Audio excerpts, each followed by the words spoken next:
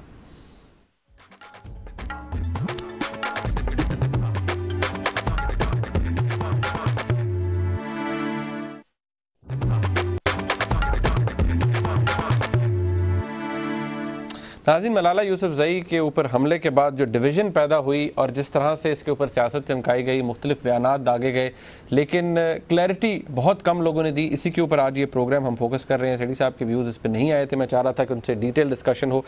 سیٹھی صاحب، ایک ایسا کامنٹ ہے، ایک ایسا سٹیٹمنٹ ہے جو مولانا فضل الرحمان صاحب کی طرف سے گزشتہ روز آیا، میں چاہتا ہوں آپ کو میں وہ سناتا ہوں، آپ دیکھیے کہ اس کے اندر مولانا کا مقصد کیا تھا یہ بات کہنے کا، دو قومی نظریے کے حوالے سے جنہوں نے باتیں کی۔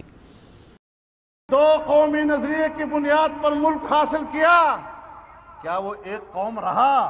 پاکستان الگ مسلمان قوم، بنگلہ دیش الگ مسلمان قوم، اور ہندوستان کے اندر 21 کروڑ کا الگ مسلمان قوم، ہندو ایک قوم بن کر بر صغیر میں متعارف ہوا، اور ہم نے دو قومی نظریے کا نعرہ لگا کر ایک مسلمیت کی بات کی۔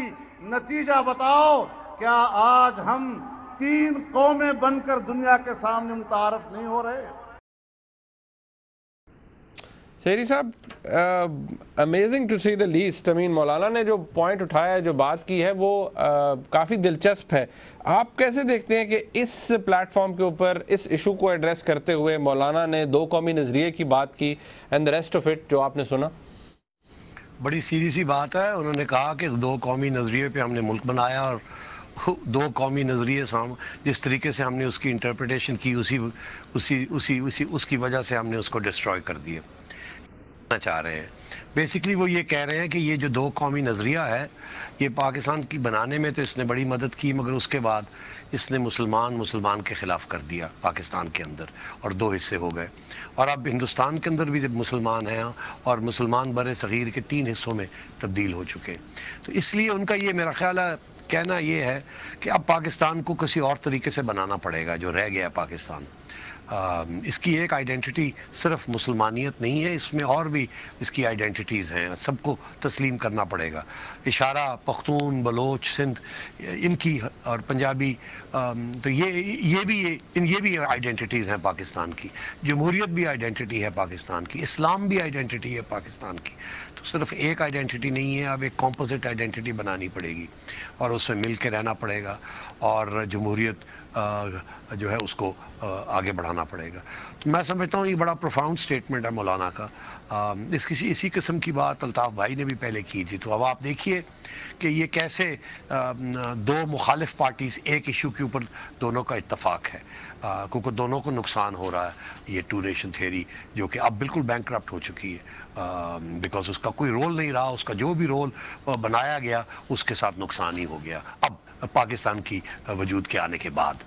تو بڑی اس کی اہمیت ہے۔ مگر منیب،